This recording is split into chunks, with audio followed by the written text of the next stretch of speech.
Welcome back to the Be Wealthy podcast with Brett Tanner, the show where we deep dive into the strategies, mindsets, and real world tactics that unlock true financial freedom and abundance.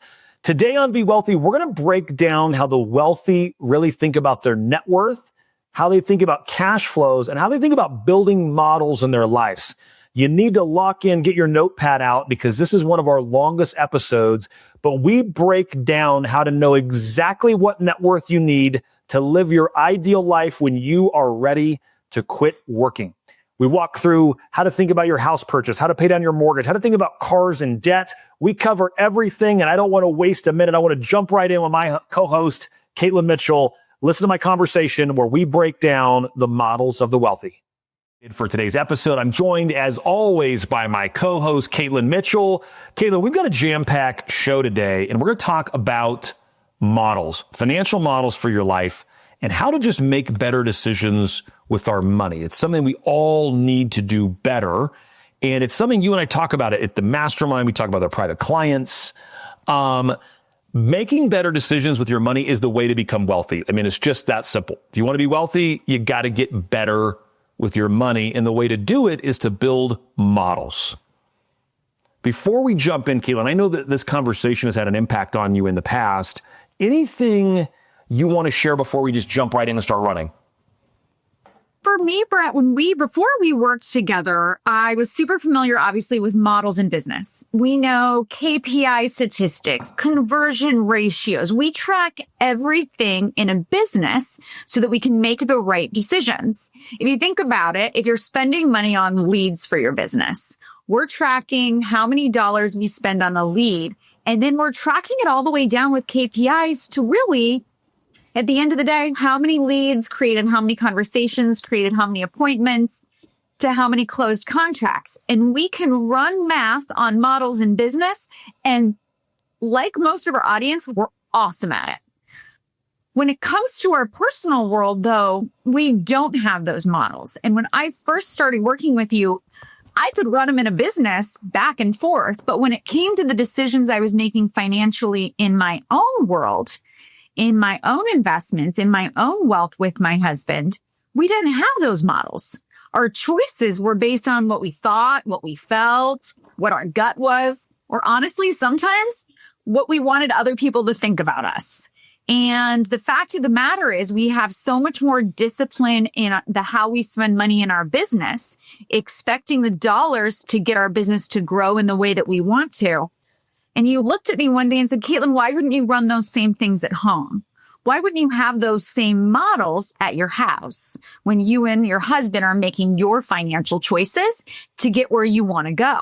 And you really helped me to build out and make some incredible decisions that really changed the entire impact and the entire trajectory of where our wealth is going. So first, I want to say thank you. Second of all, I want to say I'm so excited for you to share this with all of our audience because of the impact it's had on me, on the rest of our team, on your private clients, on our mastermind clients. It's a life-changing set of lessons. So I'm excited to jump in. Thank you for having me on this episode. Well, Katelyn, you know what's interesting is I think people in their business, right, they're running a great business. They've got key performance indicators or KPIs. Right? They've got a business plan. They've got a P&L. They've got a strategy. And yet then they go to their home life and it kind of looks like a shoebox junk drawer of the way they're managing their finances. And I don't mean that to be disrespectful, but for some reason we spend a lot of time and energy on the internal mechanics and strategy in our business. And we'll build business models and we're reading about it. And yet in our personal lives, we're pretty loose with the way we make decisions financially. And I think so fundamentally, you know, when I'm coaching someone, I go at it the other way. I set people's personal financial goals first, right? If someone wants to make $100,000 a year, they want to make $1 million a year, I'm going to set that goal. Then I'm going to figure out all the, why did that matter? And what did they want to make the $1 million for, right? Like, okay, cool. Or like, I need $1 million to live my ideal life. And now I'm going to go to the business. And I'm going to set the business goal to make $1 million or whatever I needed to fund my ideal life. And I'll tell you, that sounds really, obvious as I'm saying it here. And the listeners are like, yeah, I totally get it. People don't do it though. Katelyn, they end up living a year, they set a goal, in their business, they hit it, and then they're miserable in their personal lives because there was no connectivity between the business and what they wanted personally. And the reality of it is your business is there to serve you as the human being. You're only, like I joke, I do a lot of things for fun, Katelyn. I do business for money.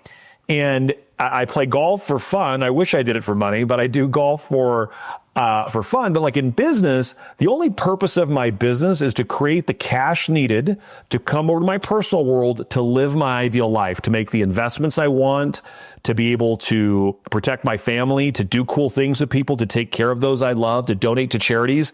Those are all the things I do on a personal basis. But if I don't know what those things are, there's just not a connectivity. And all of that's a model and just thinking differently about your money. And so as we jump into today's episode, Katelyn, I want to anchor a point to people that most folks, right, and me included, Katelyn included, we make emotional decisions in our life. And then we're going to come up with reasons to justify it with logic. I'll give you an example, Kayla. We've talked about this before. You know, if you've ever had a car repair, it's like $3,000 to $5,000. Let's make it on that edge of, you know, it's really annoying. I mean, all car repairs are annoying, but $3,000 to $5,000 is super annoying. So you drive your car in, it's 5 or 6 years old, it's got 100,000 miles on it, Kayla. The repair guy comes out and says, "Hey, Kayla, it's going to be $3,700 to fix the flux capacitor, you know, on your machine there." And what do you do in that moment? Every human, I have yet to meet anyone that didn't do the exact same thing. They go, "Oh, let me think about it." And they go walk around the new car parking lot, looking at all the new cars. And the story in your head goes just like this.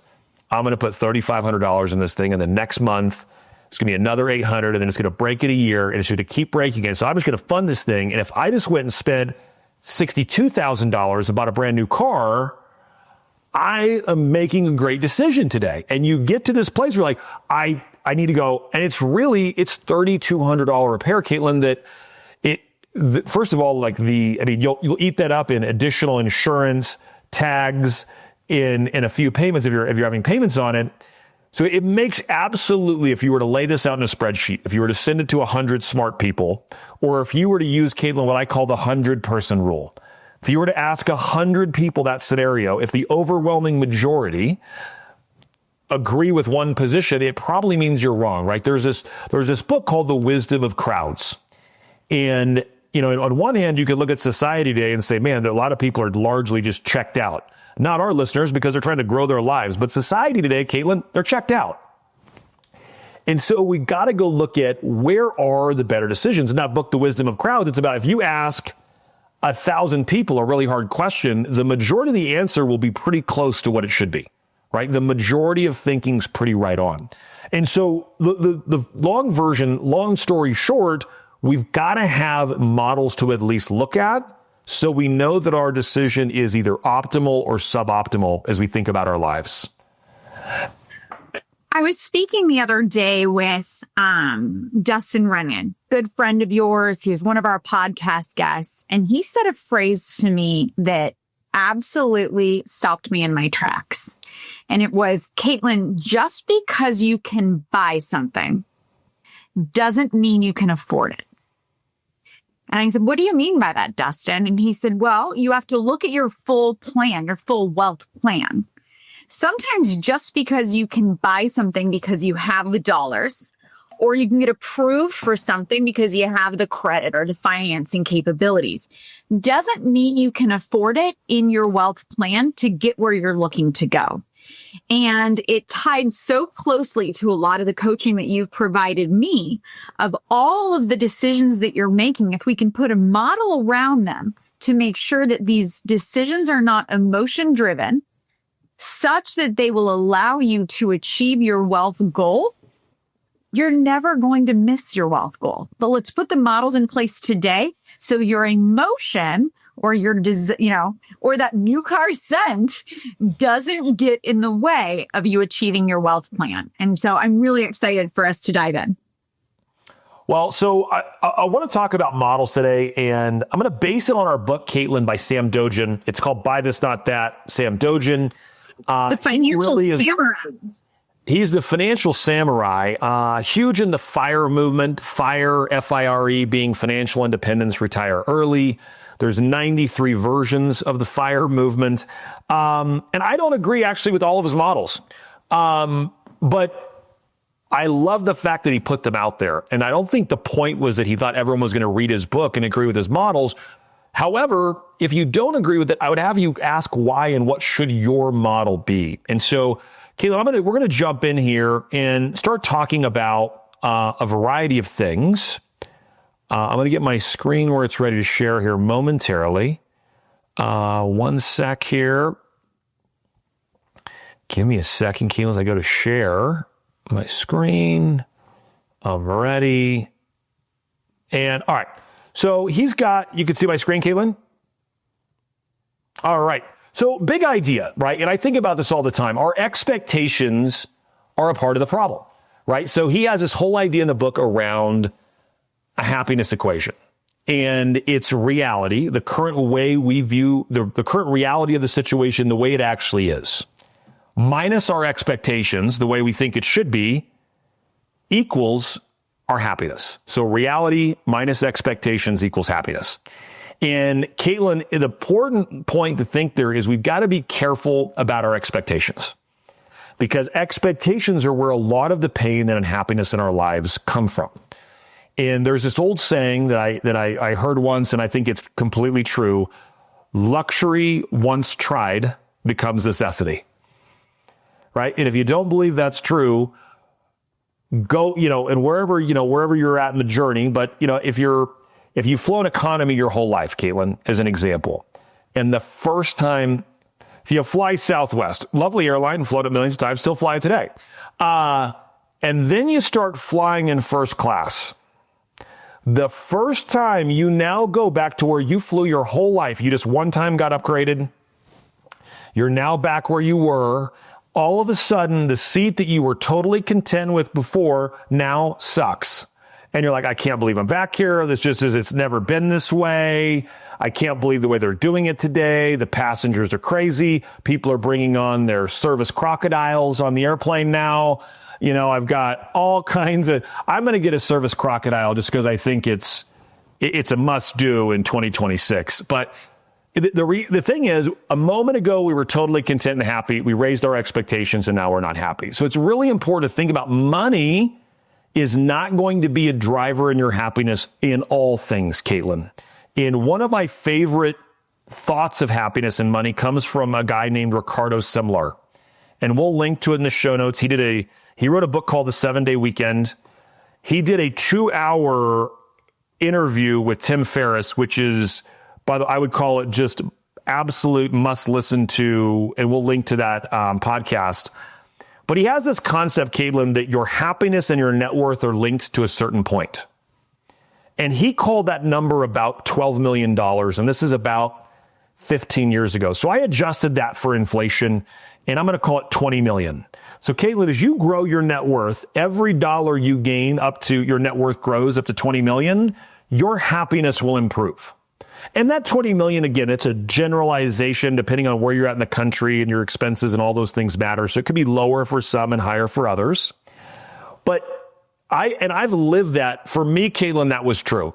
To a certain point, more dollars earned equaled a greater happiness. And I know there'll be the detractors out there that say money's the root of all evil and more money doesn't help it. And I'm going to tell you, that's largely just something poor people say, Katelyn. And I know that's aggressive.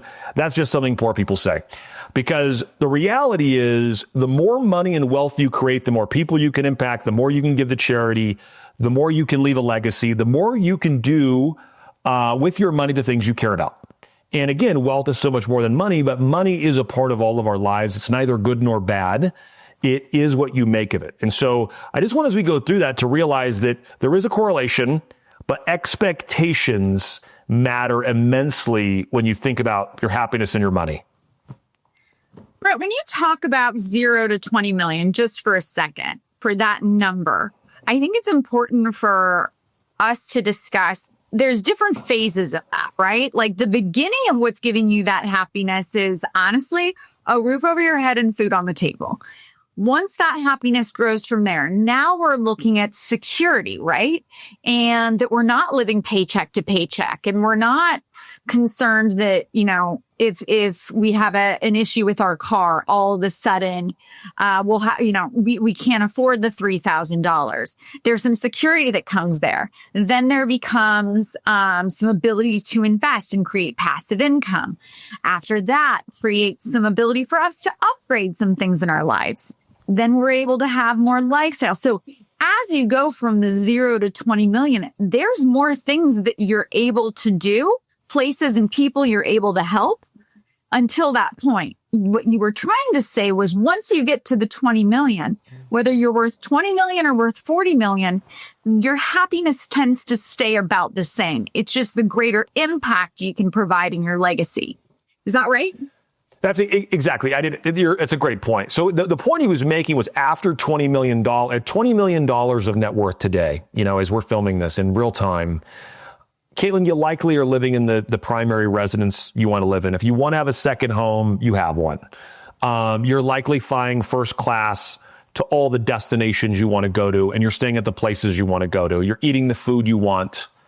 So all those things happen. And his point was after 20 million, sure, the house can get bigger, the boat can get bigger, you could get another home, but no more happiness was created. And I think that's an important distinction because, Katelyn, when I first started my journey, I had a couple things, right? One of the happiest moments ever was the first time I had $10,000 in a checking account. I was like, oh my gosh, wow, look how much money I have. And I can't tell you how hard it was to get there. It felt like it was Herculean. It was probably one of the hardest things I ever did, was getting from zero to $10,000. And the reason why that was hard, Katelyn, is you have to quit spending the money. Right? Like you have to actually make the money, and not saying learning that discipline was challenging, right? For me, I think it is for all of us. To have money in your account, you have all these wants and you can't do it. And so it's just about building a muscle and figuring out what you really, really want. And so I want to go, as we go through today, I just want to keep anchoring that point that reality minus expectations equals happiness. And so Sam Dojan, the guy that wrote the book, Katelyn, he worked for Goldman Sachs and Credit Suisse. He retired at the age of 34 years old. He realized that he could come up with a different way through these models and determined that he would still be really, really wealthy, could live his ideal life, and he didn't have to go work his whole life. And so he had a couple of different ways to look at it. So he calls the happiness equation. You could base it off your net worth, goal. You could base it off your expenses, Katelyn, or we could base it off your passive income. So the first thought he had was, what if we based it off our annual expenses? And Katelyn, if you'll play along with me and use your calculator, if you would, let's assume one of our listeners today has annual expenses of about $150,000 a year. So a little over 12 grand a month. They got $150,000 a year. He says our ideal net worth to be able to retire very comfortably would be 25 times our annual expenses. So 150,000 times 25. What's that number, Katelyn? 3.75 million. So if our annual expenses are 150,000, our target, if we want to base our net worth off expenses, okay, we would need, what'd you say, 3.75 million. Now, one of the challenges of arguing off your expenses, you could always try to cut your expenses and live cheap, Katelyn, and hey, get rid of the Starbucks. And I know you love to shop. So getting rid of that shopping and shoe budget, we could always do with less, but I would argue that when you start cutting the little things, it really does start impacting your happiness. Because, right, sometimes that Starbucks or that little thing you do might make you really happy. So then he goes to, what if we base it off your income today, which is really, Katelyn, a byproduct of your expenses, right? If I'm earning an income today, is that a better way to do it? And he goes, all right, take your income today. And most people listening to this are very comfortable spending whatever they're naturally spending today. Multiply that by 20. So let's assume the person with $150,000 in expenses is making $200,000 a year in this scenario. So now multiply that by 20. So let's go 200,000 times 20. 4 million. So pretty close. Between 3.75 if you did it based on expenses, or 4 million if you did it based upon income. And let's level that up a little, take out some taxes. So let's go 250. So let's take 250 times 20.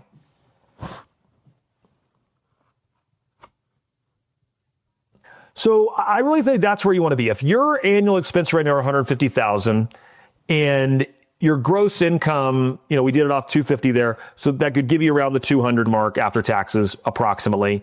So we either to be at 5 million, Katelyn, we're living our same life forever. 3.75 million if it's off of our expenses. So that's two ways to look at it. But now we've got targets. Everyone listening to this, I want you to stop right now, pull your car off the road, have your spotter rack if you're cranking out, your personal best over on the bench press or the squat rack right now, take a second. I want you to think about your annual expenses, and I want you to multiply those by 25. If you're at home at a computer and you don't know your annual expenses, log into your bank account and just look at the outflow, the amount of money on your checking account statement. It shows what did you deposit, what did you have go in, withdrawals. Look at that total amount, take a 3-month average, multiply that by 12, and multiply that by 25. We want to know your annual expenses times 25. That is one net worth target. That's a range. That's your minimum target. Now I want you to take your income today, or you could average your last 3 years, however you want to do it, multiply that by 20. Those two numbers are your happiness equation range of net worth. So Katelyn, our example, 3.75 to 5. Now we're going to go down to your passive income. So Katelyn, if our annual expenses, in this example, we went to $150,000, 30% are expenses, which that would be $45,000 for a total, the taxes, annual expenses are 150, taxes are 30%, which is another 45. So we're going to add that to our expenses. So that number is 195. So Katelyn, our passive income equation, we need $195,000 in passive income per year so that we're basically, Katelyn, when we retire or when we're ready to hang up our cleats, we're living the life that we're living right now. Anything you want to add to that as we kind of think about breaking it down, but we've really given the listeners here an exact target. This is your target. You've got a range of net worth, and you've got the passive income you need to live the life you live today. So if you do not have a plan to get you to that passive income number, it means you're going to have to, one of two things. You're going to have to continue to work for a long period of time, or you're going to have to radically change your expenses in the future. And here's why that's really hard, Katelyn. Things go up in price. Like, I don't know if you've noticed, Katelyn, I'm sure you have. Things are, I'll be honest, I feel really expensive. Like when I go out to places and I have, dinner, a drink, we went to somewhere, things are expensive. And so costs are only going to go up. And that's why they're using your income and your current expenses in this model, and it will change over time. I think it's so important. This is one of the questions I remember asking you at one of our first meetings. And it was, Brett, as I'm tracking this, I'm confused. Should I be tracking my net worth and the growth there, or should I be tracking my passive income? Which is my actual goal? Because we spend so much time helping people get higher rates of return. And you said, Katelyn, it's both. You need to be tracking and you need to be growing both of them. So I think while these are two options, being very clear on what both of these numbers are is really, really important. I would say absolutely. They're both important. If I was forced to pick only one, I would pick passive income. Now, the reality is, as you grow your net worth at any moment, in most cases, you could convert it to income, right? Katelyn, if I've got $10 million worth of land and I decide to sell it and just put it in a dividend stock yielding 7%, well, I'm going to make $700,000 a year, or whatever that number is, right? Like, so it's not, I could always convert it, but you can't, if it's in all dirt and I don't have another plan, that's where pain exists. So I would argue the majority of your net worth should always be in cash flowing assets, businesses, real estate, royalties, dividend stock, whatever your flavor is. But now you've got a net worth equation. And so the next step of it, if people don't have that number, if people don't have that yet, first thing you need to do, you likely all know, how much money do you make? If you do not know what your your standard burn rate is. We all have a number we think it is, but if you don't know what your standard burn rate number is, we have done previous episodes on that. Brett has some great exercises. We'll include them in the show notes of spreadsheets that you can utilize to start tracking that at a really great, consistent way. So that's a big piece there. If people don't have that true number, I had the number I thought it was. Brett said, I think you should probably track that every single month for the next 6 months, and gave me the structure of how to do it. And now I'm crystal clear on my burn rate. So first thing, if you're listening to this, if you do not know your burn rate, you do not know what your true annual expenses are, figure that out and then come back and you'll have these equation numbers. 100%. Your burn rate is just whatever you spend naturally living your current life, not cutting anything out. What are you actually spending? You've got to know that number. We've got to get closer to our money. You've got to complete this exercise and know your net worth range of where you need to be. There's 4 questions, Katelyn, I want our listeners to either write down, and we'll put these in the show notes too if you want to come back later. But really, when you look at those net worth targets and you cast yourself out into the future, and I would say, put yourself out at age 65, okay? For whoever, and if you're 65, you can put yourself out further if you'd like. But Katelyn, at 65, or at some point in the future when you want to retire, whatever age that is, you can insert your own age. What do you really want the freedom to do? Like, the net worth is made up of, an example we're giving here was $5 million as a target. But that's just a number that doesn't really mean anything. It just looks really cool in a spreadsheet. But what does 5 million do, Katelyn? Does it give you the time and ability to go volunteer at your church? Does it give you the causes? Does it give you the home you want? Does it allow you to go stay in Portugal for a month in the winter? Like, I don't know what the aspirations are, but if you don't write it down and you don't have a target, I know one thing, it's very hard to hit a target that you don't have. I have found that to be true, Katelyn. And so, number one, what do I actually want the money for? Number two, how do I want to do it? Like, how do I want to spend my time? What does a day look like? Okay, Katelyn, where is it? Do I want to live in my current home? Do I want to have a second home? Do I want to change homes? Do I want to upsize, downsize, live on the beach, whatever? Where do I want to be? And then who am I doing all of this with? This is our spin around money for the mission statement for my life, which was how I thought about freedom. And for me, I link happiness and freedom. They're absolutely exchangeable. Happiness, I believe, is on the road. I think freedom is on the road to happiness for sure. And so Kaylee's got this next idea. So we now know our targets. We know that we need 25 times our expenses. We need 20 times our income. And so then he goes to this chart. And so if you're watching this on YouTube, there's a chart. If you're listening, don't worry, we're going to break it down. But so Katelyn, I'm going to use my age here. So I'm 45 years old. I know I look 19. I know how crazy that is. But I'm 45. And so at this point, he's got a number that I've worked 23 years. Okay. So basically, I'm guessing at 18, I went to college at 22, and I've been in the game ever since. Okay. Multiple of income equals net worth, right? So he's got a number there at 45 of 30. So if I am making $50,000 per year, Katelyn, I need to have a $1.5 million net worth right now, based on where I'm at, based on how long I've worked. That would be my target. Now, Katelyn, all the way on the right-hand side, I'm making sure okay. If I have been making $500,000 a year, I need to have a net worth of $15 million right now to be on track for, this is the extreme version of early retire, Katelyn. Okay, this is the extreme version. When you say extreme version, is that like, that's to retire? And I think that's what we're seeing here, to retire at 50 to 55. So if you wanted to retire around that age, is that what I'm seeing here? So this is, if you wanted, no, this is Katelyn. So if I'm 45 and I want to retire today, because I've got a long horizon. Oh, okay. You want to retire today. Now I got it. Okay. All right, so Katelyn, I'm 45 years old. I've been making 50 grand. If I want to retire, because I've got a lot of years left.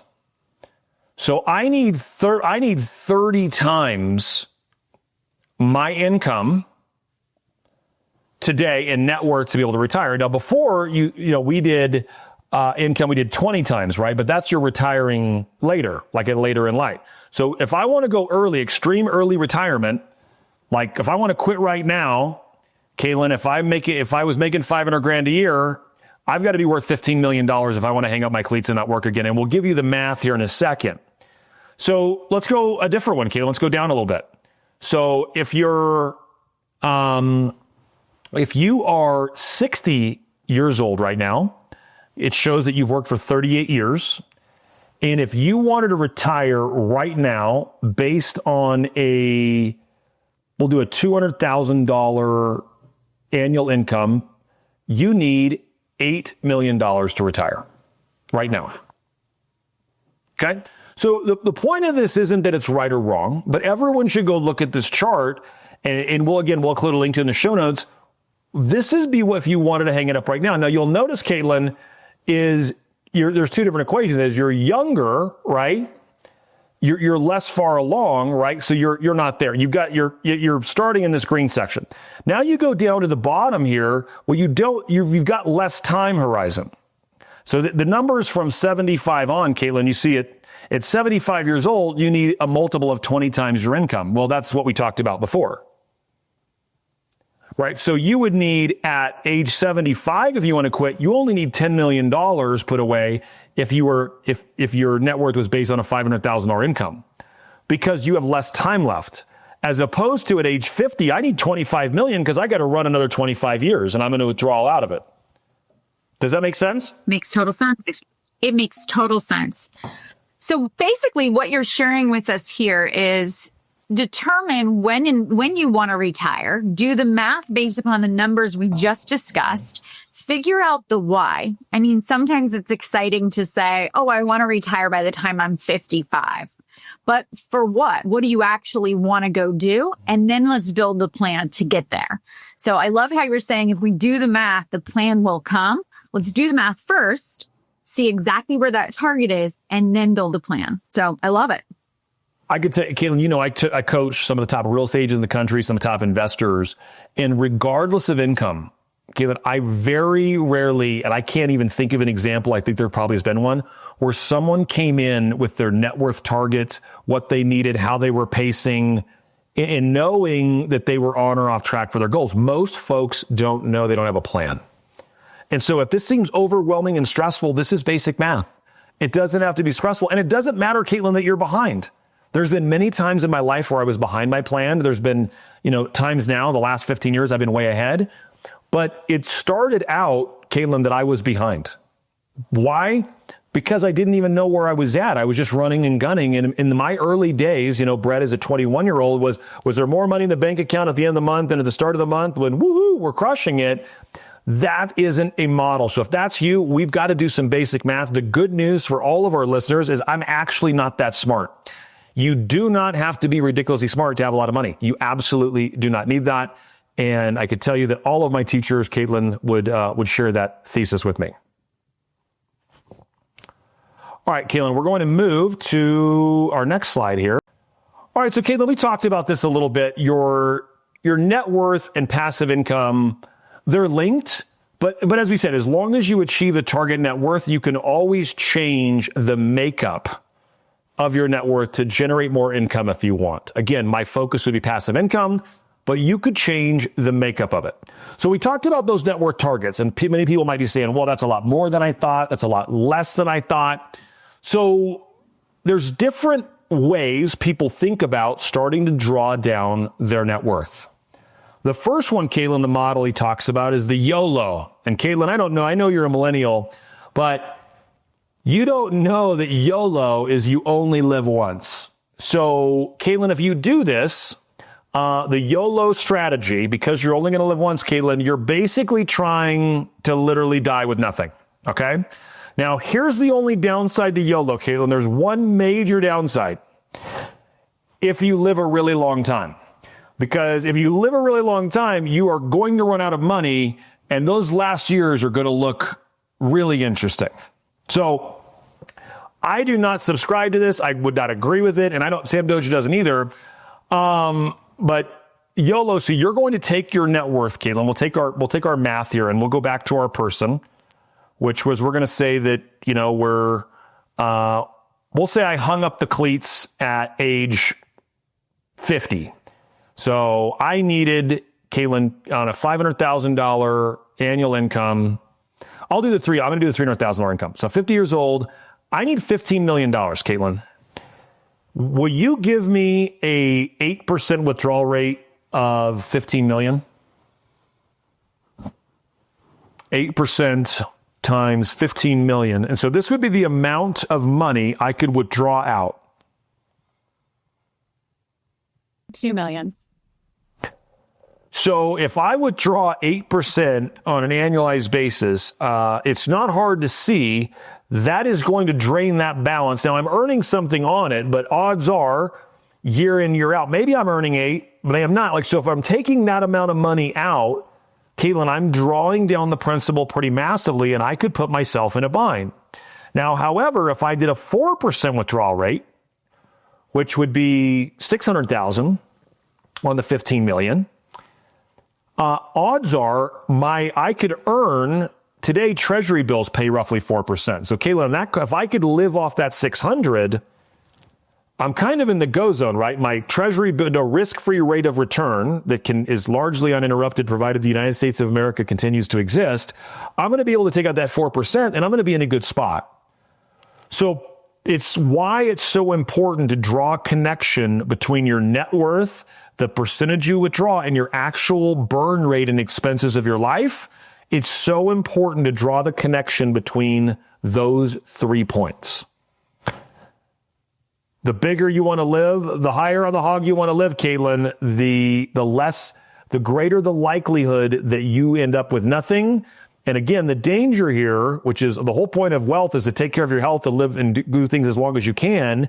And as a 45-year-old today, here's what the humans are living much longer today than ever before.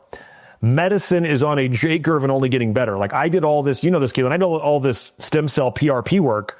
I had tennis elbow, which is super cool because I don't play tennis. And I went and they wanted to have surgery. And instead I did stem cell in my elbow. And you remember at the point where I couldn't shake people's hands because I had this issue in my arm. I am completely healed with stem cell PRP, my body fixed itself. So we're living longer and doing better, Katelyn. I don't think that it's smart for us to have a plan that involves us living cheap and running out of money and then just hoping we die before our money runs out. Sounds like a really crappy way to live. Agreed. Absolutely agree. So what are the other options, Katelyn? Now we go to the other. So we went to the YOLO, you only live once, Katelyn, for the trend for the hipsters. Now we're going over here to legacy. Okay. If you want to leave a massive legacy, if you draw down 0 to 3%. So what if you want to keep working? Or you could live off 2%. So go back to our number. If we could live off 2%, that's still $300,000 a year on the example we gave. So if you could live off that, your net worth is going to continue to grow because it can earn 4% on a risk-free rate of return. It's probably going to average more like 8 to 10. If you're only drawing out 2, Katelyn, it's continuing to grow. And so this is the way you would leave a massive legacy to your family, to causes you care about, to other people you care about. Or you could also go do massive philanthropic efforts where you could go, get involved in your church, in schools, in museums, or whatever causes you care about, Katelyn. You could do that. And so that there's a different philosophy there. The key, Katelyn, we've got to figure out as early as we can, what is our drawdown or our safe withdrawal range going to be once we hit our time that we're ready to quit, hang up the cleats and quit trying in our day jobs? I think the legacy retirement, at least for me, really made a lot of sense. Number one, it ensures and protects you against, honestly, living too long. That was one variable of our concern on the YOLO approach. Second was that that things are getting more and more expensive. Inflation is occurring, right? And that helps you to hedge against inflation when you look at the legacy retirement philosophy versus the YOLO. And then, as you said, the ability for you to make the greater impact, not only in your life while you're alive, but then something you can leave later on as well, is really, really impactful. So for me, when we read this and I looked at both of them, for me, I fell into the legacy retirement philosophy.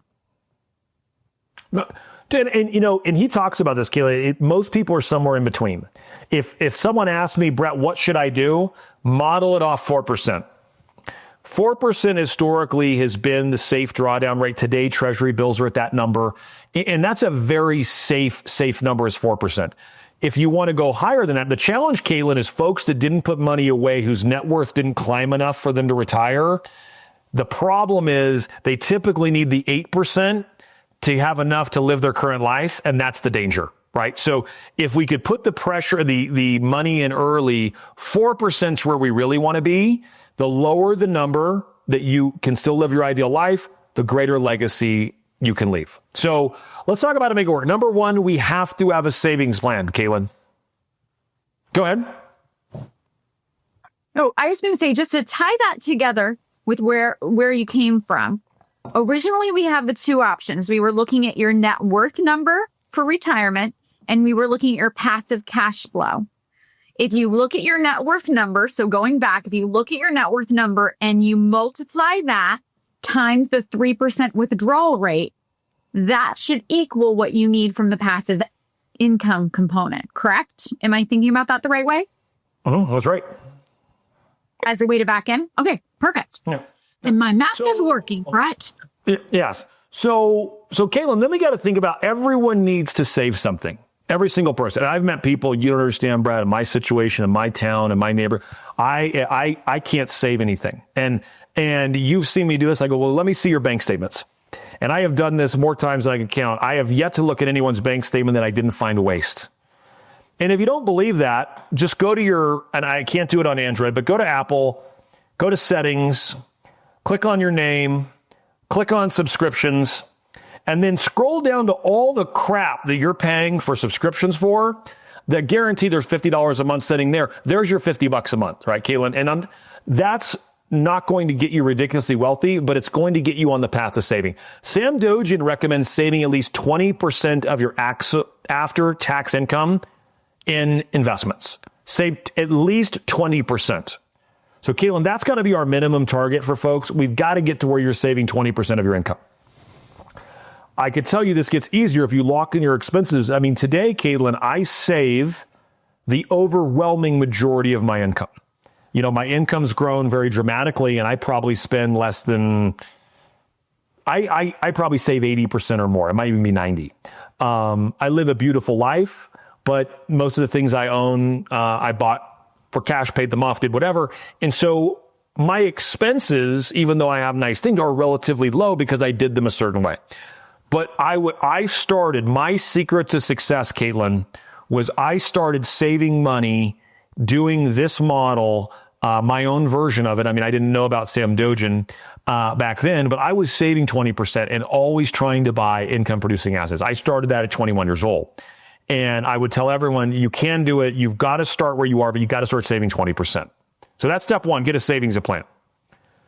Step two, Katelyn, we got to optimize your earning. You know, no doubt we talk about the mastermind. You can only, when we talk about cutting expenses, what's interesting is if, let's just say you're spending $150,000 a year, some folks, Katelyn, they could cut 20% of the expenses out, right? They could go from 150,000 expenses, 20% of that's $30,000.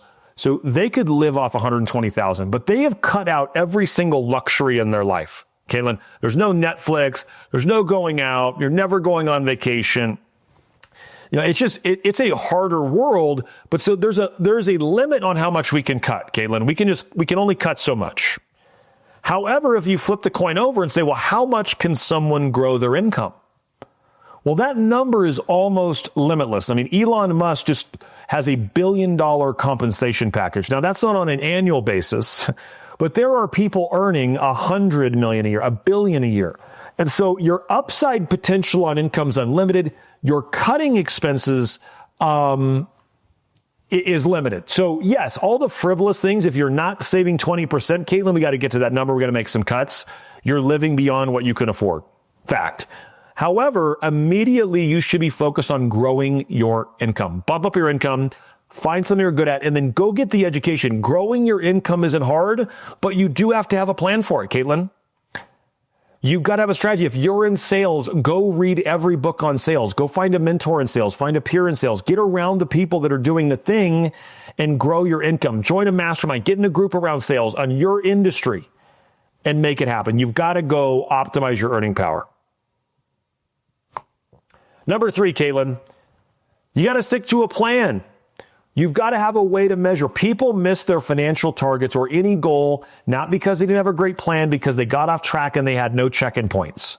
I want you to imagine, Katelyn, if you were running a marathon and you weren't on the road, okay? Like you were just, they said, hey, you got to go run 26 miles. And you just started running and there was never any markers. Would you naturally, Katelyn, be able to know when you'd hit 26 miles? No. I bet you wouldn't even get close. You're going to get to probably mile 15 and go, yeah, I did it. I nailed it. No, we got to we got to know, like, well, that was mile 15. Whew, okay, harder than I thought. You got to know where we're at. Yet some people start running a marathon and they have no idea if they're on mile 3 or if they already finished the race. And so we've got to have goals. We've got to have a plan of where we want to be in the future. Our 10-year goal becomes a 5-year. Where do I need to be on 5 years to be on track for 10 years? Where do I need to be on track 1 year to hit my 5-year goal? Where do I need to be on track this month to hit my 1-year goal? And then what do I got to do this week to win the month? It's not that hard. My good buddy, Tim Heil, had this incredible saying. He runs Homeward, amazing dude, just one of the most beautiful humans I know. Both just physically looking at him and inside of his heart. He's just a majestic beast, Katelyn. But Tim had this idea of when he was started out in real estate, all he wanted to do is know if he won or lost the day based on his effort. And he had a little chart on the wall, and every day it would be, oh, I got a W. I did the work. Not did he get the result, did I do the work? And over time, he just wanted to have a winning record. Was he perfect every day? No, but it's the same thing with your net worth and your goals. Are you going to win every single day and do the right thing with your money every day? Absolutely not. But can you get back on track, realizing you missed, hit the week, hit the month, hit the 1 year, to hit the 5 year, to hit the 10 year, Katelyn? It is a game, and all of this you need to gamify. Play game, find out what's going to truly motivate you to play this game. For me, it was laying out that 30-year plan, seeing where I need to be 30 years from now, and then knowing where I need to be next year. Like, Katelyn, right now, I know where I need to be next January. I know exactly where I need to be. My game, Katelyn, because I'm a crazy person, I want to see how many years in the future can I get ahead of this? And so my competitive spirit, right, I don't do fantasy football, Katelyn. What I did is I drafted a team about 25 years ago. I drafted myself on my own fantasy team. And my sports business, it's the only sport where there's really no rules. It's 24/7, 365. And the only real player you have in the game is yourself. And I've been playing that game now for 25 years. And I am focused on winning and gamifying wealth in my life to get what I actually wanted.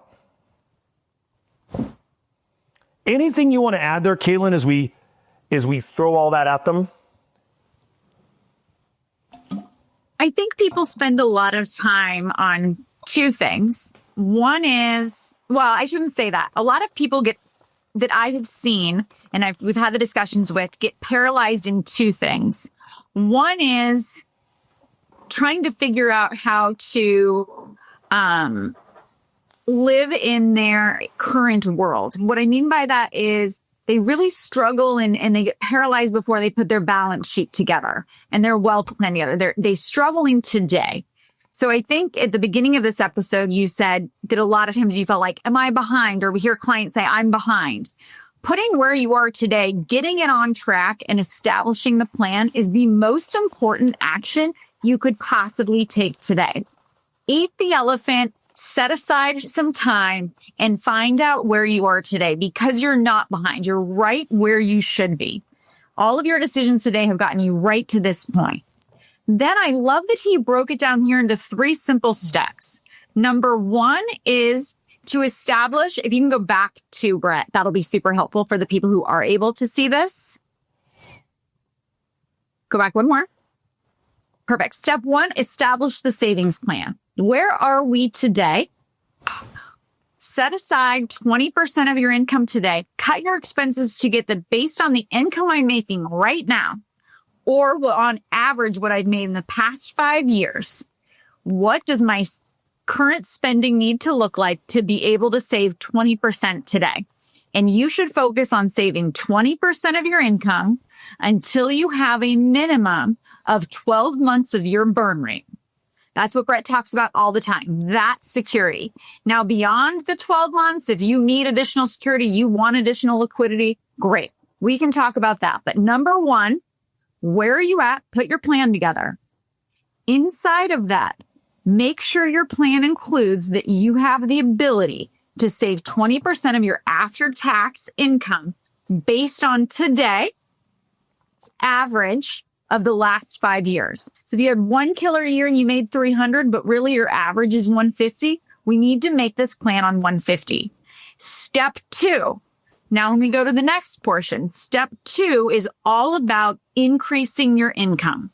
Brett has really simple models here. Increasing your income for him is, how do you become the absolute expert, and how do you go out and get additional opportunities? Find something you're really great at and monetize it. He gives the perfect example of sales. If you're in sales, guys, all the information in the world's available to you. Watch every YouTube, role play with someone else, get in a group like our mastermind or another mastermind where people are honing that skill set and grow your income. Because even if you reduce your expenses by the 30%, you'll actually get even greater results now if we increase your income. I always tell Brett's private clients when they start with them, this is where he's going to go. Number 1, where are you? Number 2, where do you want to go? And number 3, how can he help you to increase your income as quickly as possible so that we can start taking your money and putting it to work? And that's why step 3 was really around that work. But if you're sitting here or listening to this, or as Brett says, doing a squat, or a deadlift or a Bulgarian split squat right now, put the weights down. If you're doing a clean and jerk, if you're doing a clean and jerk, guys, if you're clean and jerking your face off right now, stop. Take a second. Do you have these 3 pieces in place? And do you have a plan in this year to achieve them? Start with step 1 right now.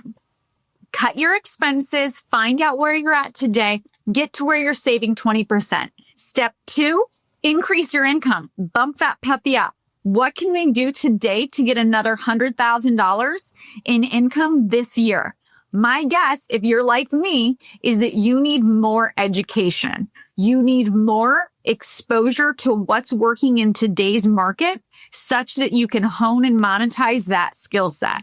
And then number 3, let's stick to our plan, as Brett says, like totally crazy people, like psychopaths. How do we stick to that plan all the way down to the consistency of daily? We did an exercise, Brett, in one of our masterminds that really changed something for me. It was where we had to look at all of the different areas of our life and figure out in the Slight Edge book exercise, what is the small, consistent thing in each of those areas we can do every day to achieve our goal? Physical fitness, it's easy, right? Oh, I'm going to count my calories to make sure that I'm eating less calories than I'm burning. And I'm going to go to the gym and do X amount of exercise. In our financial world, it's really similar. You gave the example of what can I do every single day? Your answer was, I log into my bank account and look at the numbers. It gives me clarity for the day. What deposited, what withdrew, what do I need to look at?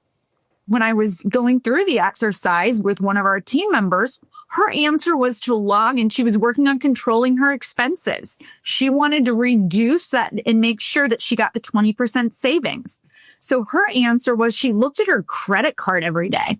She knew that her spending amount needed to be a certain number. So what she did was she said, I know every day I should spend on average this amount. And by the end of the year, I can afford to pay my credit card. I can afford to pay the rest of my bills and I can put the rest away. So she logged in and looked at her credit card bill every single day. So with this consistency at the back end, make sure you're tracking the two things you put forth on step 1 and 2. Step 1 was reduce expenses and save 20%. Either look at the amount going in or the amount going out every single day. Number 2 was bump up your income, right? What is the activity you can do every single day to stay consistent in that? And number 3 is stick to your plan relentlessly. Once we save the money, once we start boosting our income, now we're going to be looking at how to invest it in a really cool way. So these 3 steps meant a ton to me and really helped me hone in on what do we need to do on a daily, weekly, monthly place. We aren't going to miss it, like you said. If we're tracking it like that, if we're that consistent, we aren't going to miss our goal. We're going to crush it. Katelyn, that was so good. Everyone needs to go back, re-listen to that last 2 or 3 minutes again, and get your action plan. Don't listen to this podcast and leave without taking action. Education without action is entertainment. This is not designed to be entertainment. Even though Katelyn is hilarious and so am I, we are here to help you improve your life and your money, and we want to do it. Go back and listen to that and make sure you get that. So now we've got money, Katelyn. You got a plan. You're saving your income. We've got to figure out what income streams make the most sense for us. And Katelyn, we're going to look at this on a 1 to 10 scale. 1 being extreme risk, 10 being no risk. Okay, Katelyn? So we put our money, right? If we want no risk, there's options, or we're going to call it extremely low risk. And then 1 is extremely high risk. And so where do we put our money and what does that look like? And so Sam goes through and he walks through different things. So he's got the first one on here, and he evaluates a few different areas. And I think you should really think about this for passive income streams. The first thing people have to think about, Katelyn, number 1 is risk. Part of risk, right, is what happens when you don't know what you're doing. That's really the definition of risk, right? I heard my neighbor is buying some new coin, the Shiba Inu coin, Katelyn, which was hugely popular 3 years ago, and people were making and losing tens of millions in it or whatever.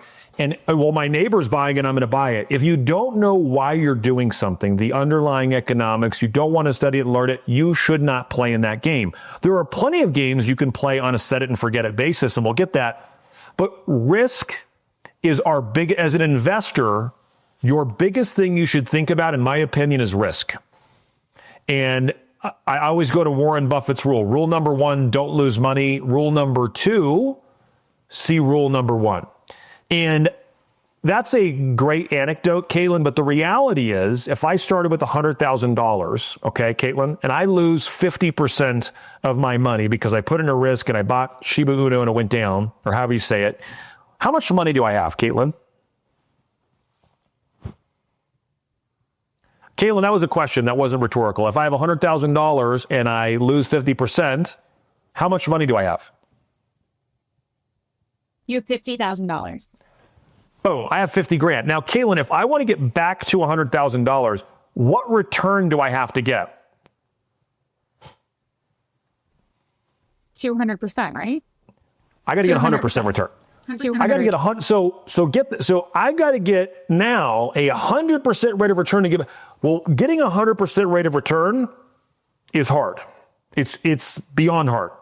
So the greatest money minds in the last, if you took a 30-year span and you were to take averages of all the greatest money, we're to take the 50 money managers of all time, Katelyn, they get about 10%. So in other words, if you have 100 grand and you lose and you go down to $50,000, you've got to get your way back up there. It's going to take years and years and years. So we've got risk is our biggest thing. Second thing we got to look at, Katelyn, is return. So how much money could it make? What's the potential of return? If you want to go to the next level of the game, so we're trying to reduce risk, Katelyn, we want the highest risk-adjusted rate of return. In other words, how can I make the most money with the least amount of risk? As Katelyn will tell you, this is where I am completely obsessed. I spend my entire days thinking about how do we get the highest return for the least risk? The next step down the line is to think about feasibility. Just how feasible is it that I pull it off? In other words, on a 10 being it's really easy to do, 1 being it's not that feasible, like as an example, private equity. Well, that's a 3 feasibility. Why? Because of income requirements, technical expertise needed, finding the deals. That's hard. A money market, Katelyn, feasibility. I mean, everyone can do it. Everyone can open a money market account. So why it's a 10. Next thing we should be thinking about, liquidity. Katelyn, liquidity is just how easy is it to get our money back? Some investments we make in life, the investments are tied up for a month, sometimes a year. And sometimes if you're investing in a syndication or something, it could be a 5 or 7 year hold, right? So am I going to need that money? Even though it creates income, am I going to need my capital back? Next is activity. What's my level of involvement? Okay. Activity on a 10 being it takes no involvement, 1 being I need a lot of involvement. Okay. How involved do you want to be in this passive income stream? And then lastly is taxes. So I've always looked at these categories, but Katelyn, what I love about what Sam Dogen did was he took a 1 to 10 scale on the 6 different categories and then totaled them up and ranked them against the different primary categories of passive income. And so you could see what's easiest to do or what's got the best score. And so the categories that he used were, if Katelyn, we're going to go get passive income today. Number 1, we could do peer-to-peer lending. He's got peer-to-peer lending. I'm going to delete that and call it hard money lending. And I think actually if you said hard money lending, I accept feasibility and maybe activity. I would actually accept feasibility. If you're watching this, I would argue he's pretty right. But I would not do peer-to-peer lending, but hard money lending I would put in that category. Then you've got private equity. Do I invest in some in private companies or private, credit? Then we've got CDs and money market accounts, right? Those spin out today, most CDs are going to pay somewhere between 3 to maybe high 4%, depending on how long you're willing to lock it up. Then, Kayla, you go to fixed income and bonds, okay?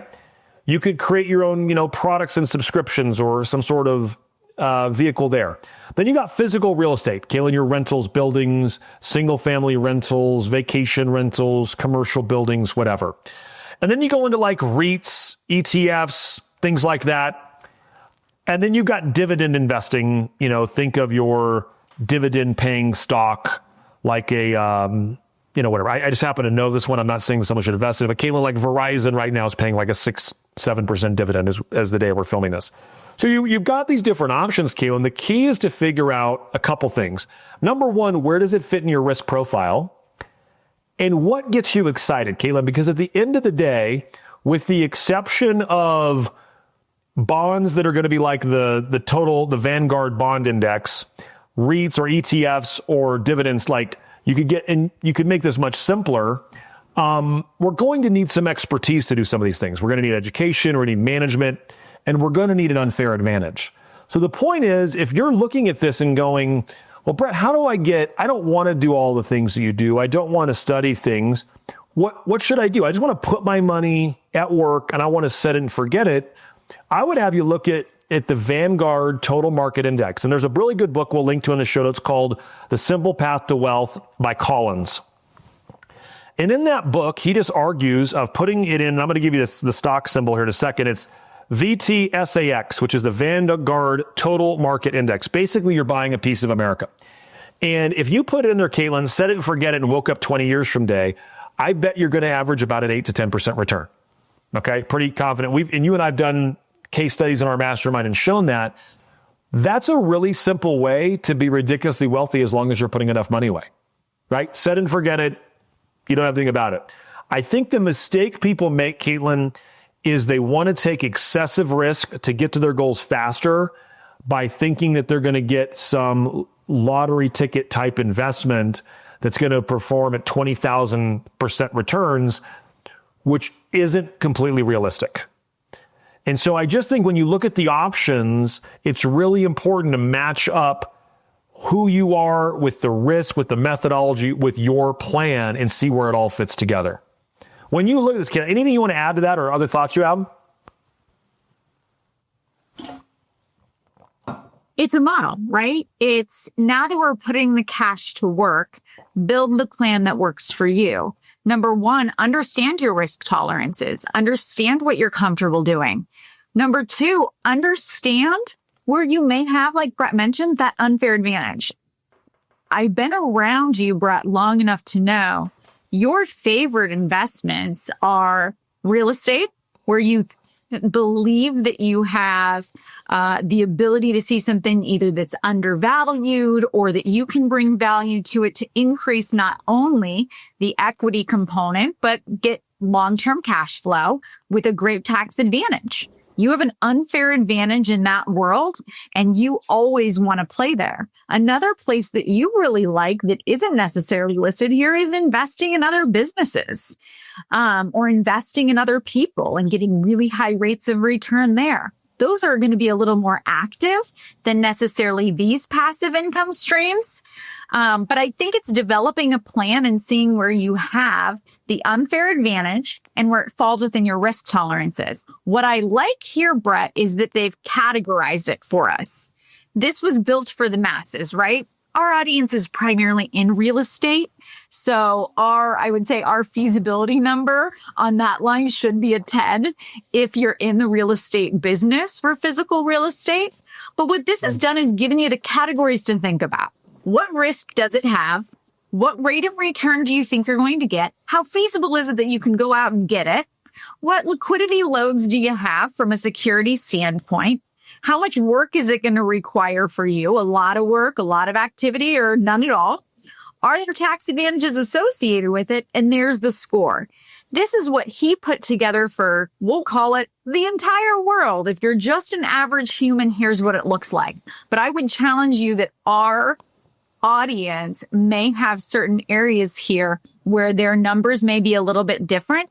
They should go and identify this for themselves. How do they view these things as far as risk and return as well, based upon their knowledge, their education? For me, Brett, I got to be honest with you. P2P lending, like you said, the risk for me, that's a 20 because it isn't something I'm looking to do. So for me, some of these numbers do change in that component. The money market or CD account, yeah, that's a 10. That makes sense. So I would challenge people to go back, look at this also for yourself. And I think you'll highlight one or two areas that you really do want to invest and put your money to work. I think there's a lot of options out there. Picking the right one for you makes sense. And the great news is you can then look at those expected rate of returns and make sure that they'll allow you to achieve your goal. 100%. And so everyone should think about, right? The first question everyone should be asking when where to place their money is, where do you have an unfair advantage? And Katelyn, she said, well, Brett, you buy a lot of real estate, and you lend money against real estate. Well, why do I do that? Well, that was my unfair advantage. I was a real estate agent in Phoenix, Arizona, selling average price houses. My portfolio was made up of real estate and average price houses because that's where I had an unfair advantage and I was the expert. And I built my entire wealth around things that where I had an advantage of knowing more than others, right? So if I were, Katelyn, if I were a dentist and I was paying to lease a machine, or I would those huge, what are they called? What are the machines that make the crown called, Katelyn? Like I was going to call it a CEREC machine. What is the machine? CEREC machine. Yep. That's one of the manufacturers. So a CEREC machine, and I don't know what that machine costs. I'm going to call it $700,000. Crazy expensive machine. Maybe it's millions. I don't know. But, some people may lease those machines as an example. And I don't know how all the mechanics, I'm not in the dental space. But likely someone's financing that. The first investment you could make if you know that you're a dentist and you're going to be in business for 20 years would be like, finance your own machine, right? Come up with your own way. And that may be not the greatest example. Like, let's say if you're paying on credit card debt, and here's one thing we should talk about for a moment, Katelyn, we see people that are looking to start investing while they have credit card debt, and that makes no sense to me. Because your credit card debt, if you're not paying it off every month, has an interest rate of 29%. If you're going into an investment and you're going to get a 10% return, that's theoretical, and we got it, it's over time, right? Because 1 year could be negative 20%, and it's an average of 10% over a 30-year period. You get a guaranteed return of 29% by paying off your own debt. So we got to always think, where are we at in the cycle? Where should we be putting our money? So Katelyn, that's the segue to how should we be thinking about debt? If we're starting to take 20% of our money and save it, we're going to take this from worst to best, how we should think about debt. Katelyn, number one, credit card. All right, Katelyn, so people might be listening to this right now and thinking about, okay, I've got a different situation. I've got a little bit of debt. How do I start thinking about savings and investing, and how should I think about debt? And Sam's put together a model for us to think about. And the model is really a couple things. Number one, Katelyn, if we've got credit card debt, we need to start there. Why would we start with credit card debt? Because we've got a 29, if we're not paying them off monthly, we're paying 29% interest, where if our goal is to get a 10% return, that's a maybe. It doesn't make sense for us to invest money when we have credit card debt. So we've got to go after the credit cards. We've got to pay it off. If you think of debt, Katelyn, you're stealing from your future self, okay, on bad debt. Bad debt, we are in the future going to have to pay more for stuff that likely we shouldn't have bought today. And so credit cards are the thief of joy. Having balances on credit cards is a disaster. No one should have it because it represents a massive, massive deficit in your life and something you should never have. So credit cards, we got to have a plan. You should not be investing, in my opinion, until your credit cards are paid off. It's the best place you could go to invest. Katelyn, I made a joke to one of my private clients, and I said, I've got an investment that pays 20%. It's no risk. It's guaranteed. Would you do it? And they said, yes. I go, cool. That's paying off your credit card. And the reality is it was 29%. It wasn't 20%, but it's a way to think of it. Paying off your credit card debt is investing in yourself. That's what it is. Next thing, Katelyn, and I couldn't agree with Sam more as we look at these. We've got to get rid of automobile debt. I've never had a car payment my entire life. It was something my father beat into my head, that you do not finance luxury or anything that doesn't pay you. So automobiles are one of those things that go down in value. They are not an investment. The best model for cars, you buy something 2 years old with less than 20,000 miles and you drive it as long as you could possibly stomach it, is the way to lose the least on cars. He's also got a model, Katelyn, that you should spend no more than 1/10 of your gross income on the purchase of a car. And I know when we were teaching this in our mastermind, that was hard to take. Because if you think about it, Katelyn, in our example earlier, if we're making $150,000 a year and we're going to go buy a car for $15,000, that's tough, right? That is a tough thing. But again, his model is, how are you going to get to retire early and live financially free? And it's not going to be by over leveraging yourself with credit cards and cars. But this is a tough one. So it doesn't mean if you spend more than 10% on your car, you're not bad. It's just something you got to be very cautious of. These models, Brett, are put into place so you know what to spend on your daily things that we typically spend a lot of money on, right? So that we have enough money left of our income to go and actually do the investing, right? This isn't to punish people. This isn't to say, oh, you're nuts if you went and spent that amount of money. It's so that the choice that you wanted, the upgraded BMW, is a choice. It's just going to be a choice that's, feels great today, but is actually costing you significantly more in the future. So what he's trying to do is say, guys, you can have any car you want to. Just your income versus the percentage that you're spending here, this ratio will allow you to have enough additional non-spent income such that you can invest and get the financial future you want tomorrow. You always say this, and it makes total sense. Your life is the sum of your choices, nothing more and nothing less. What Sam's trying to do here is say, guys, I'm going to make this choice super easy for you. Here's a mathematical equation that will ensure that the choices you make give you the sum that you want at the end of the day. And so you should spend no more than 1/10 of your gross annual income on the purchase of a car if you want to reach the financial goals that he's talking about. That's it. You either make the choice and get it today, or you make the choice and get everything you want tomorrow. It's that classic case, Katelyn, that life has costs and we all get to choose when we pay them. Yeah. And so the payment might be, I didn't do these things. I bought a car that was 40% of my income. Well, then you're just going to have to work a lot later and you're going to have to do a lot. You're going to have different costs that you're going to pay. And that's a decision you can make. Next piece of debt we need to talk about, Kate, student loans. First of all, for the young people listening, make sure that the loan you're taking out and the job you're getting actually align. I can't tell you how many times I've seen someone with $200,000 in student loan debt that is trying to get an $80,000 a year job. Katelyn, that doesn't make any sense to me. And I know things are about following your passion and all of that, but the end of the day, if you went into debt $200,000 to get an $80,000 a year job, I would argue you could have got that job before you started. So you got to make sure the debt matches up. And if you're taking on student loans, take the minimum you can. Try to not take them. But if you have them, we've got to get them paid off. It's something to work at. I know the interest rates are low. You can argue that the interest rate on a car is low. But all of it is debt, not against an asset, but it's a payment that's going to go on forever. And it's a guaranteed return if you pay it off. Yeah. So studio. Once you pay it off, you get to take that extra money and invest it and grow it. So pay it off as quickly as you can. 100%. So he's got ratios here and how you should think about debt and interest rate. And so you can read the book and see all that. I want to go to, I'm going to skip over here, Katelyn, a little bit to really a few things, right? So we're going to talk about optimizing our investments. We're huge believers in having a Roth IRA for your kids. I believe this is a single place you can offer the most value to your kids, provided you do two things. Number one, if you own a small business, you got to get with your CPA on this because we're not tax professionals, cage fighters, or anything cool like that. But Katelyn, the best place people could go to give a gift to your kid would be if you paid them. If they did work in your business, you could hire them.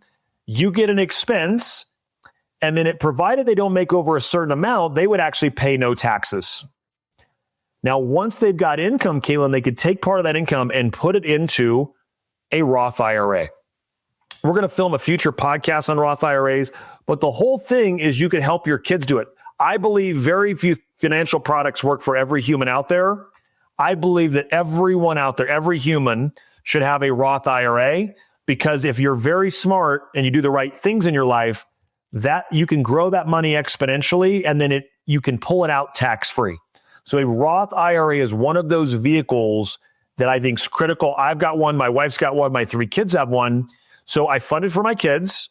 They choose to invest it. They can invest alongside you in things they're doing. There's all kinds of rules around this, but like if I'm buying a house, they could choose to invest in the house with me, and it's tax-free. But the second part is you've got to have conversation with your kids on where they're going to be and make sure they understand the tool. What are the returns? And my commitment to my kids, I'm going to fund this Roth IRA until you're 18 years old. After that, it's on you. And I want them to pick up that. And if you look at the returns, and everyone should go play with our Be Wealthy calculator and go plug in a kid at 7. It's bewealthycalculator.com. Plug in a kid at 7 years old and see how much money they have at 65 years old if they put away $500 a month and get a 10% return. Spoiler alert, it's tens of millions of dollars. It's absolutely insane. It's one of the frustrating parts, Katelyn, I always joke, for my parents. I really wish they would have done that for me. However, they didn't, and that's great. Thank you. They didn't know about it, but it's the best gift you can give to your kids. So optimizing that is important. There's a reasonable wage. You can also, Katelyn, there's a way to do this where they don't actually pay the payroll taxes. You can pay your kids and you can avoid payroll taxes. And again, we're going to cover that in a future podcast, but I want to plant the seed today. This is the cool part. This is the really cool part. It doesn't seem like much fun in the beginning, right? Where we said, guys, you've got to save 20% and then you need to come up with a plan and all this. Once you do that, though, you save the 20%, you've paid off all the debt. You get to do really cool stuff like that, where you get to invest in your kids' Roth and change the entire trajectory of their lives because they have such a long runway. Guys, have the discipline to put together the first 2 steps of the plan, because the third step, which is what Brett teaches us, the wealth part, is really, really fun. And you start looking at decisions like, should I give my kid the gift of a brand new pair of sneakers for Christmas? Maybe. Or should I also help to fund their Roth? Kind of makes a bigger difference in their life. I know that's kind of silly to say, but I think there's ways to do all of it. But you have to have the discipline on the front end to save the money, master your craft, and go grow your income, and then start doing the wealth component here because you get to do cool stuff like that. And so, Katelyn, it is so good. We've got to think about just how do we get better at all these purchases. So one of the biggest expenses people have, Katelyn, over the course of their life will be their house. And so, if you're listening to this, I would ask you, what was the financial model that you used when you purchased your last home? Overwhelmingly, your answer, you're listening to this, you're probably like, wait, my financial model, I don't know what you're talking about.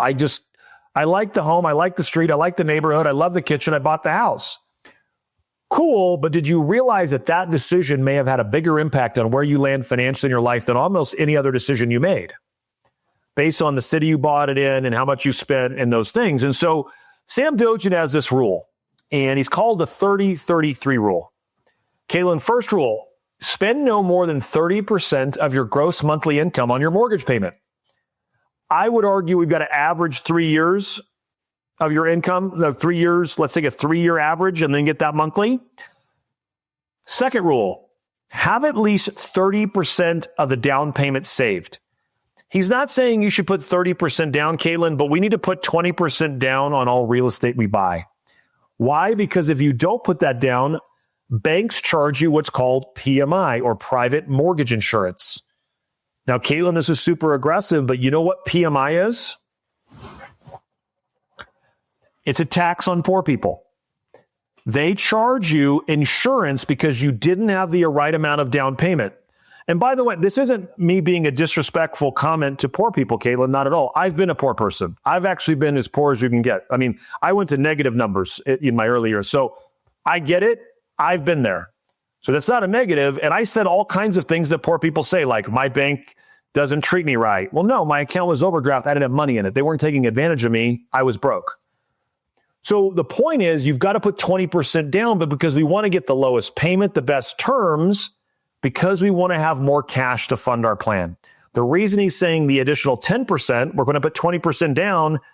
We've got 10% saved, Katelyn, for the things that naturally come up. Things are going to come up in our world. What's that? I was saying, you buy a home and in year 2, the furnace goes out. Well, we need to have the amount of money to be able to do the repairs needed on the home as part of home ownership. The reality is we're going to spend money on our primary residence on things that make no sense to the next person, and we all do it. And so we've got to have money saved, whether it's repairs, things we're going to do, etc. The last rule, Katelyn, is the hardest. You got to limit the purchase price to no more than 3 times your annual income. I would argue 3 times the average of the last 3 years. So let's think about what he did here, Katelyn. We're putting 20% down, but he really used 2 different metrics to guide our decision. One was we want to make sure the payment stays within no more than 30% of our gross income. And he chose payment to make a model that would work regardless what interest rates we're doing. The second model was based on our income, on our gross income and limiting the purchase price. So we need to tie those 2 together. So let's look what that looks like, Katelyn. I live in Phoenix, Arizona, and our average house today, I believe, is about $500,000. So I'm going to work off that. So Katelyn, if you're buying a $500,000 house in Phoenix, Arizona, he gives you a minimum, a reasonable, and an ideal income. Well, I don't believe anybody listening to our podcast got in here to be average. You got in here to be exceptional. So we're going to go to ideal. So if you want to buy a $500,000 house, Katelyn, in a perfect world, you make $166,000 a year or more. Your net worth is $1.6 million or more. If you follow that rule, if you did those 2 things and made that decision and you invested the extra money that you're going to have because your payment is such a small part of your income, you are going to be financially very, very wealthy. However, Katelyn, if you buy a $500,000 house and you have $100,000 income and $150,000 net worth, it is going to be harder for you to hit your plan.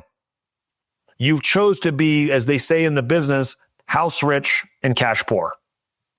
So there's no judgment on this. There's no good or bad. It just is. But you've got to think about it. So the people that are buying the $3 million home, Katelyn, Do they really have $1 million income and a $10 million net worth? It's actually not what I see. I see the inverse all the time. I see people buying a $3 million home with a $600,000 income and a $900,000 net worth, Katelyn, and I am beyond confused at what they're even doing. And when you see people that fall into really hard times, it's people that are playing on the minimum side of everything in life. I'm saving the minimum. I'm putting the minimum down. And Katelyn, it's almost a bragging point. And I only put 5% down on this house. You're overpaying. You're overpaying for that, and it doesn't make sense. So this is a model. Follow the 30-33 rule. It gives you a way to think about purchases you made, prices. I could tell you that every home I purchased, Katelyn, I've been on beyond the ideal side in everything I've done, which allowed me to have the resources to go invest that, to go create the life that I wanted. We've got to get better at doing this math. So I want to throw a couple of scenarios, Katelyn, before we wrap up. Everybody believes that buying and owning a primary residence is a really good idea, and that's actually not true. The answer is, should I buy a primary residence? Maybe. So Katelyn, let's do a little scenario here. We got a $200,000 house, and we're going to say it's the 1% rule. It rents for $2,000 a month. This looks like somewhere back east, almost like a Huntsville kind of house, right? Brick. Katelyn, you've sold a lot of new homes. Katelyn, how would you describe that patio? What would you say that is? Is that a two-door? It's absolutely gorgeous. Look at all the windows, light and bright throughout. You have incredible sunrise views for your cup of coffee with a rocking chair. I mean, imagine waiting for your kids when they get off the bus from school. This is a dream come true, Brett. I'm in. Okay, yeah, light and bright. It shows like a model, no question. So here's the thing, Katelyn. Here's what people miss. If you're buying a $200,000 house, you put $40,000 down. At 5% interest, you got mortgage interest, property tax, insurance, maintenance. All that equals $14,000 a year is what that house really costs you, $14,600. But people miss, right? We missed out on an opportunity cost. An opportunity cost, kid, is what else could I have done with the money? Like, had I went and rented, I wouldn't have put the $40,000 down. So that $40,000, I could have done something with. That's the opportunity. They call it an opportunity cost. So if we add a 4% interest rate, which, by the way, people on here are going to get a lot more than 4%, but we assume the risk-free rate of return that you put it in treasury bills, that cost of that home is $16,200 a year. Okay, that's our cost on an annual basis. Well, when you compare that to renting it at $2,000 a month, that wouldn't make sense. Katelyn, why would I pay $24,000 a year when I could lower my housing costs, I can write off some of the interest, and I get all the benefits of home ownership that I love? Okay? This makes sense to own. And now if your rent's $1,500, does it make sense? Well, it's getting closer, right? Still economically, $1,500 a month would be $18,000, so it would still make more sense to buy. The whole idea here is you buy utility, you rent luxury. So now, Katelyn, if I go to a $2.7 million home, and let's pretend I could rent it for $10,000 a month, and it might be a little higher, but rents don't climb equally as price climbs. Rents climb equally as price climbs to a certain point, about $400,000 or $500,000, and then as price goes up, rents only go up very, very subtly. So would it make sense to buy a $2.7 million home or rent it for $10,000? Well, let's look at it, Katelyn. If this $2.7 million home, after we put a down payment, he used 26% down payment. So if you do that, your annual cost, including the opportunity cost, is $160,000.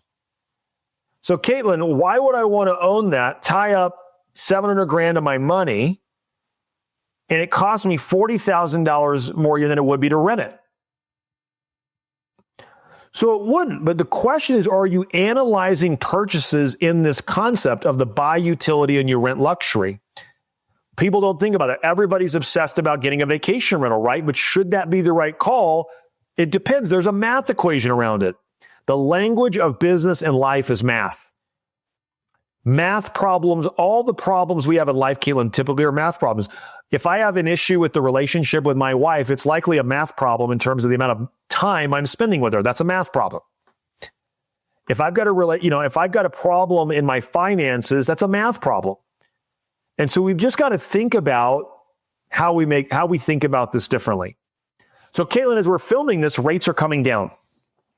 And everybody right now, Katelyn, is just so excited to refinance. Okay? How do we know when we should refinance? Rates are coming down. How do we know? The first question you should ask, will the resulting savings, how much money you're saving between your current payment and the new one, will that cost be covered within 18 months? In other words, after all the costs, because you've got a new origination fee, new appraisal, new title work, Katelyn, can I get my money back in 18 months? Now, I think this is one where I disagree. I think you would refinance, even if you get it back in, if you're going to be there long term, even if it's a 2-year or a 2.5-year payout, I would still do it if you know you're going to be there. So when you refinance, would it make sense? Next question, Katelyn. Okay, I got my house. We get this all the time in our group. Should I pay it down? Should I pay down my house? Well, one metric to look at would be the interest rate on your home, and it would be to look at what are treasury bills. So if you're watching this or you're listening to this and you've got a 2.78% interest rate and treasury bills pay 4%, from a pure math perspective, it would make more sense to put more money in treasury bills versus paying it down. From a pure math perspective. When not to pay it down, again, it's when it's lower. When to pay it down would be if you've got a 5% interest rate and the risk-free rate, it would make sense to put a little more money towards your house. Another model he gives, Katelyn, is if the inflation rate is higher than your mortgage rate. So if you've got a 2.78 mortgage and inflation's ripping along at 3.5%, 4%, you actually wouldn't make sense because that mortgage is actually benefiting you. We filmed a podcast, we'll link to it, which Josh Meadows got this whole idea of taking on debt against mortgages that's fixed for 30 years or debt against cash flowing assets. You actually use inflation to become wealthy. Go check out that episode and we'll link to it in the show notes. So we're looking at different ways, Katelyn, to think about, should we pay down our mortgage? Now, this is where I agree when not to pay it down. Or actually, this is another section I'll tell you where my opinion is. The interest rate on your mortgage is greater than the risk-free rate of return and lower than the inflation rate. You probably wouldn't want to pay it down. Here's my thought as it relates to your house, Katelyn. I would encourage everyone to pay an extra payment a year. Start paying it every 2 weeks. For the average person, if you pay your mortgage every 2 weeks, take your same payment. So basically, you're making an extra payment a year. The average person, Katelyn, that'll take about 3 to 4 years off their 30-year mortgage payment, depending on how far they are into the payment. So one extra payment per year done in that format saves a lot of money, right? It's a totally different game. And so, Katelyn, the last guideline I want to talk about as it relates to your house, you take your housing expense total and divide it by your gross income. And you look at that as a percentage. If it's less than 10%, there's no question it's 100% certain you're going to be financially independent. It's a certainty. It's inevitable. You actually almost couldn't screw it up even if you tried. Like it's that good provided you're investing the extra money. If your housing expense is 20% of your gross income, you're feeling financial momentum, you're picking up steam, you've got that extra money to go invest. Katelyn, as we go up the line to 30%, that's where most people are at, 30 to 40%. His comment was at 40%, Katelyn, you're not sacrificing enough, even though you should.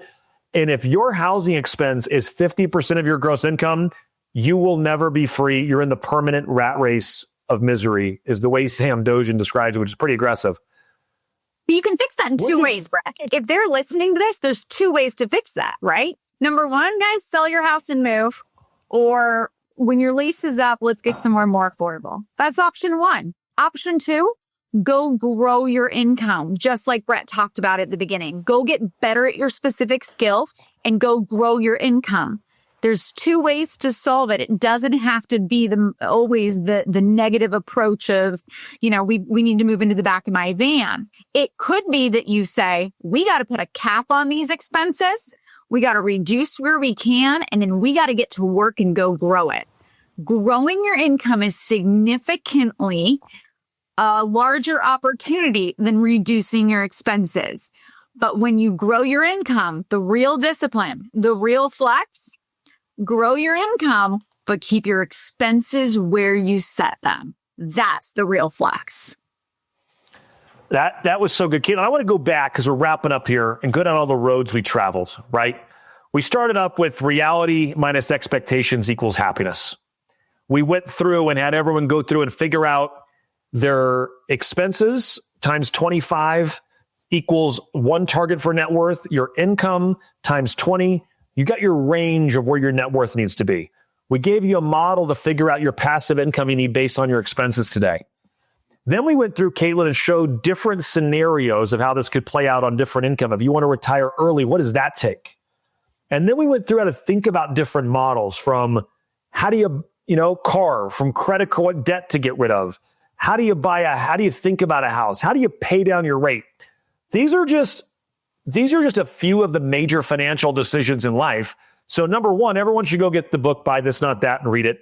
It's incredible. There's other books like this. It's just a really good one to start thinking about models for decision-making in your life. But go out and start with the plan. Do not leave this episode without going to the show notes, getting our resources, and getting everything you need to go build your model, build your plan, and start making better decisions. And right now, I want you to stop what you're doing. Don't miss an episode of our podcast. Follow the show and do me a favor. If you got value, please leave us a review. We care deeply. We are doing this to help you and others like you, and we want to share the show with more people. Leaving a review would be greatly helpful for us. We would appreciate that. Katelyn, final thoughts before we wrap up our episode on all financial models and how wealthy people think about money. It's the same wrap up I tend to share all the time. It's really, to me, the biggest differentiator of success amongst our clients. Take immediate action today. We gave you 3 simple steps. Brett couldn't have been more clear. Put down, what did you call it? The clean jerks?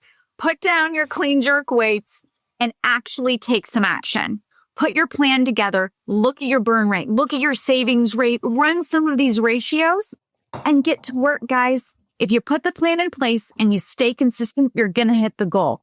So that would be my big takeaway. All right. I'm Brett Tanner. That's Katelyn Mitchell. This is the Be Wealthy podcast where we show you how to get more out of your money. Wealth is more than money, and it helps you live a great life. Go out there and be wealthy. We'll see you next week.